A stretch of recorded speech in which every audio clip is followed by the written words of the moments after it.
Hey everyone, it's me, Anna, again. Welcome back to my YouTube channel. No, I'm totally kidding, but I hope everyone's having a great week so far. We're super close to the weekend. Hope everyone had a great week last week. And let's get started. So today I'm going to be arguing against Sam's ideas of student loan forgiveness. She said that she believes to have accumulated about $45,000 that she will be in debt, and because of this she believes that we should have about 20,000 or more to help relieve the overwhelming factors of debt for student loans. However, I disagree with this, so let's get started and let's just talk about why her and I's viewpoints kind of like go different from each other.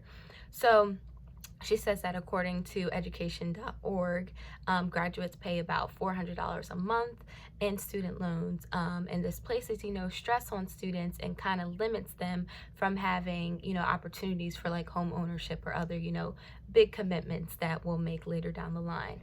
However, Rider University and every college in the U.S. Lets their students know right off the bat how much, college is going to cost. You can Google it, you can look it up, you can call, you can ask about it, and they'll let you know right from the jump how much, school is going to be. So this is something that you know right from the start of school. She also mentions from Brookings.edu that one of every 8 college student takes out a student loan. That means that one in every 8 college student knows what they're getting into. They know, how much it's going to be. They know that it's expensive and that it's going to be costly. So it's something that they know. So now let's address some of her arguments. She says that student loan is crippling mental health and it's kind of triggering for people. However, I think that people suffer from other things as well that kind of tamper with their mental health. I don't think it's always just financial things. There's sometimes issues that go on in houses. Sometimes, it's just hereditary. She mentions, that people, because they owe like thousands of dollars to these big companies, that it becomes, kind of problematic, which I get that. But again, sometimes, mental health is like hereditary. It's not always just financial things. People are going to struggle mentally, and that's just how it is. Sometimes, as sad as it is what it is. But we also have to remember that Rider University also offers students ways to pay for college, and also offers counseling for mental health. So we have to remember those factors. So in addition to that argument, she mentions that we are like $1.7 trillion in debt, and that the cycle began when college became more and more expensive, which is something that I can totally understand. But we're also in debt because of war, healthcare costs, and intergovernment holdings, and also so many other factors that have caused us to be in debt. First of all, the U.S. first started going into debt in 1790, and I don't even think women can go to school or universities at that point. So we have to also consider, like the Federal CARES Act. They're giving us out this money, but that means we're still going to be in debt because we're giving money to people who can't pay stuff back. Even myself, I got money from the CARES Act. Where's that money coming from? Honestly, I don't know. So in addition to that, like I said, there's other ways to help reduce student loans.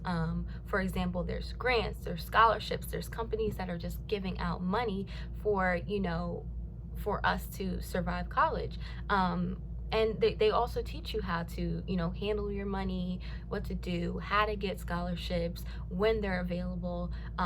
So yeah, we have to remember those things. Ryder even has Zoom calls every day. I think it's like you have it till 1 o'clock, and then you have it from 2 to 4 that you can just drop in, ask questions, get some help, and they'll help you. Honestly, they're very, very helpful people. They know a lot about it, and they know ways to help you get better with it, and ways to help you eliminate the cost. There's ways for this to happen. It doesn't always have to be, oh, just hand me money because I'm struggling. This is something, again, that we knew from the jump. So for some of the rebuttals, she says, college is expensive, which is true. But again, this is something that we know from the beginning. And, I think that you shouldn't sign up for something knowing that you may not, survive it, and then be surprised when you don't. I mean, that's just how it goes. She also says that it's making it harder to pay for other things, which is true, it's possible. But again, there's ways to, eliminate that issue. There's grants, again, there's scholarships. The issue is sometimes people are a little too lazy to apply to a dozen scholarships or ask around for grants or hit up, some companies and ask for help. People sometimes are just too lazy to do it. It's not like it's not there, because it is. It's there. There's ways to pay for things. There's ways to gain money. You can get a scholarship for anything, really. I could get a scholarship for being a Black woman. People can get scholarships for anything. And she also argued that going to school has become, kind of like a societal expectation, which is 100% true. I have seen that. I go to college because it's a societal expectation, but it's not always the case. For instance, my brother, he's 27. He never went to school. He actually, as soon as he graduated high school, he went to go work at Journey's shoe store in the mall for 6 years. Today, he works next to the CEO of Journey's and makes more than both my parents combined. So you don't always have to go to college when it's too expensive. There's ways to still make it out here in this world. So yeah, pretty much just to conclude everything, students are aware of the debt that's going to be there. We know it's going to be there. And like, I get it, it is very costly, and of course, with COVID going on, but again, there's ways to pay for it. There's ways to ask around. There's ways to ask for help, without just giving everybody all this money. I get it. Writer is an expensive school. I had, I struggled, but I also had every opportunity to go to a community college where it wouldn't have been that expensive. And honestly, let's be real, a lot of times us students will say, oh, college is a scam because it's so expensive and I could get the same education somewhere else. But then we don't go. So we can't really get mad if we stay around somewhere that's going to be way too expensive for us when there's other options that we could do.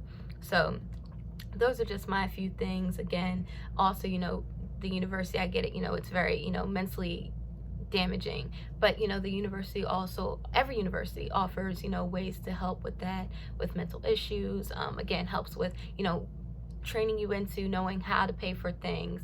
They'll, give you time to do it. So we really just have to use our resources and just remember that there's a helping hand. We just have to ask for it. We have to look around. We have to do better, and we have to be real with ourselves. At the end of the day, we got ourselves into this.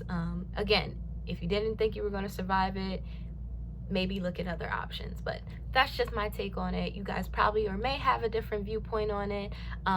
Originally, I was totally for student loan and forgiveness, but now I'm kind of looking at it a different way. So maybe you guys could do that too. But yeah, everyone have a great weekend. Everyone enjoy the weather. If we're going to have good weather, I haven't even checked. But I guess I'll see you guys next week, and maybe we'll have a new debate. Maybe I'll have a different idea about student loan forgiveness. So I don't know. Let me know what you guys think in the comments. So yeah, have a good weekend.